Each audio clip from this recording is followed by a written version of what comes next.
बगैचा दूर बा ना पड़े दीबो तो मत दियो बाकी हम काम रहो ई तो रोज रोज मस्ती करे ठीक नहीं है।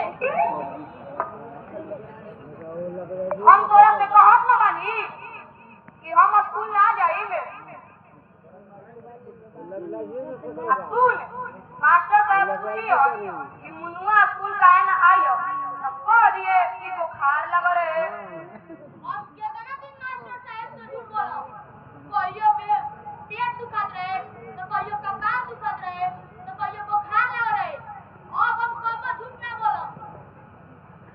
हम तोरा का पैसा देही ना तो ले होई पैसा जाके किन के खा लिए।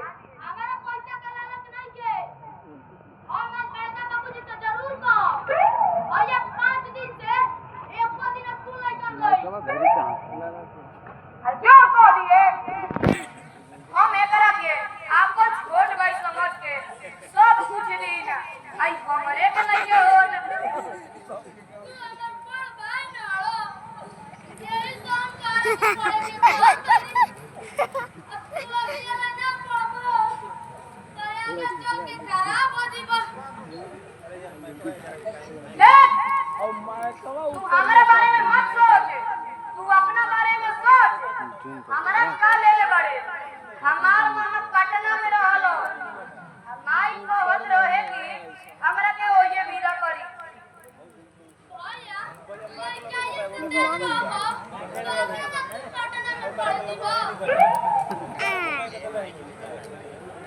अरे जका बता दे देख हमारे बारे में परेशान भइला के कोनो जरूरत नहीं है।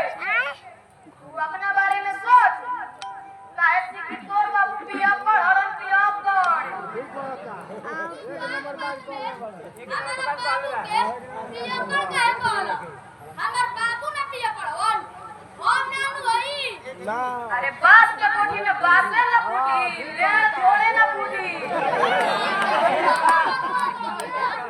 हमर पता में देखत तनी बाप में कोछ पड़ला आ बेटा नौकरी करत बा।